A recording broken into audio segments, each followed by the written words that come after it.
जय मां विंध्यवासिनी, हर हर महादेव। आप सभी का स्वागत है हमारे यूट्यूब परिवार में।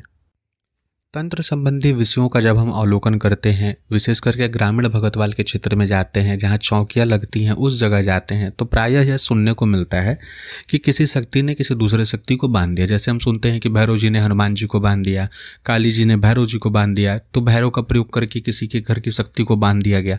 आखिर ये किस प्रकार से होता है? क्या इसके पीछे सत्यता है या फिर एक अंधविश्वास मात्र है?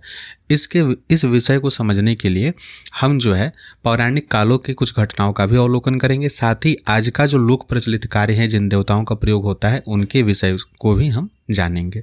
इससे पहले आप सभी से निवेदन है, चैनल को जरूर सब्सक्राइब करें, वीडियो को लाइक करें, आपके कोई प्रश्न हो तो अवश्य कमेंट करें। टेलीग्राम ग्रुप सिद्ध सावरी विद्या नामक दूसरे यूट्यूब चैनल का लिंक और सभी अन्य महत्वपूर्ण लिंक इस वीडियो के डिस्क्रिप्शन में दिए गए हैं, उनके माध्यम से आप जुड़ सकते हैं, बातचीत भी कर सकते हैं। सर्वप्रथम हम सभी यह देखते हैं, पौराणिक काल में बहुत सारे ऐसे शक्तिशाली वीर हुए हैं जो आपस में जब युद्ध होता था तो एक दूसरे को बांध देते थे। जैसे हम सभी जानते हैं कि रावण का पुत्र मेघनाथ, जिसे इंद्रजीत के नाम से भी जाना जाता है, उसने ऐसी सिद्धियां और ऐसी शक्तियां प्राप्त कर ली थी जिसके माध्यम से वो इंद्र, वरुण, यम इन सभी को भी बांधने में सक्षम हो गए थे। इंद्रजीत उनका नाम इसीलिए पड़ा था क्योंकि उन्होंने इंद्रदेव को बांध दिया था। साथ ही हम यह भी देखते हैं, उनके ही द्वारा हनुमान जी को भी ब्रह्मपाशे से बांधा गया था। हालांकि हनुमान जी उस बंधन में कभी बंध नहीं सकते थे, उनमें सामर्थ्य बहुत अधिक है, लेकिन ब्रह्मास्त्र का मान रखने के लिए वो बंध गए थे उसमें। इसी चीज़ को रिलेट कर लीजिए आप भगतवाल में भी।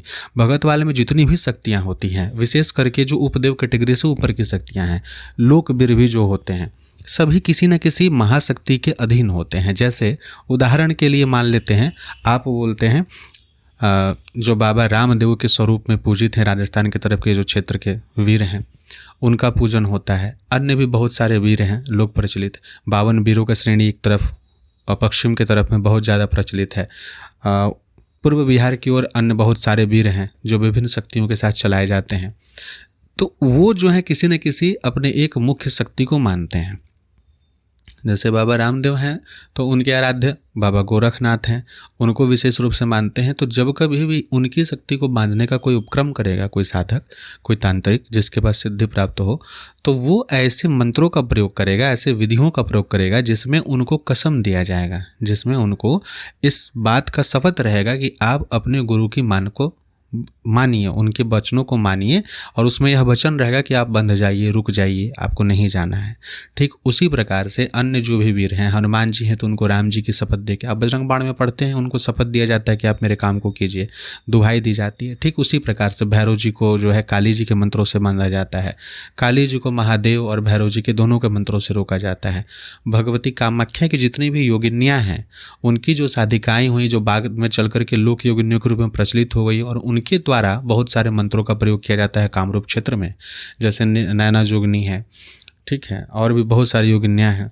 तो उन सभी का प्रयोग जो होता है भगवती कामरूप कामाख्या और उधर के जो उमानंद भैरव हैं, उन सभी के मंत्रों की दुहाई से उनको रोका और चलाया जाता है।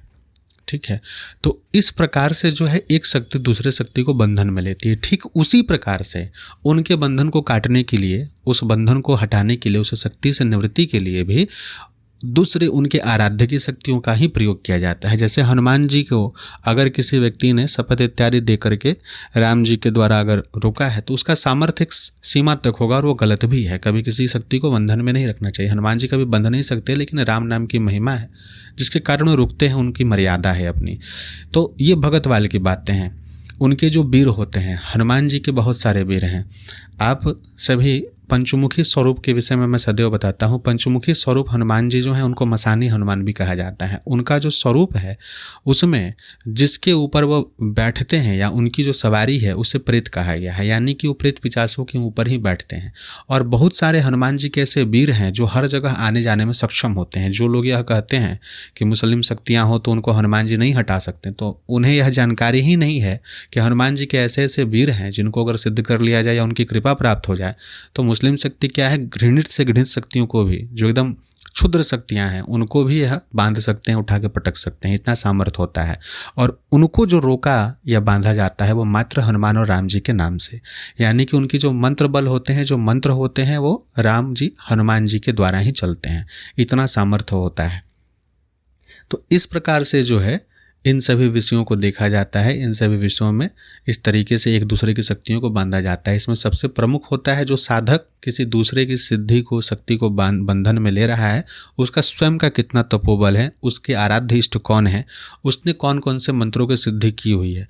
क्योंकि सामने वाले साधक को जिसको आप बंधन में ले रहे हैं, कालांतर में, भविष्य में वो भी कभी न कभी इस प्रयोग को करेगा, पलटेगा, तो आपकी शक्तियाँ भी इसमें बंध जाती हैं, बंध सकती हैं। तो यह विषय था। आशा है इस विषय से आप सभी को लाभ प्राप्त होगा। यथार्थ विषय को आप समझेंगे। यह कोई कपोल कल्पना की बात नहीं है। जो इस क्षेत्र में है, जो इस प्रकार की विद्याओं का प्रयोग करते हैं, वो इस विषय को अच्छे प्रकार से और जानते हैं। जय मां विंध्यवासिनी। हर हर महादेव।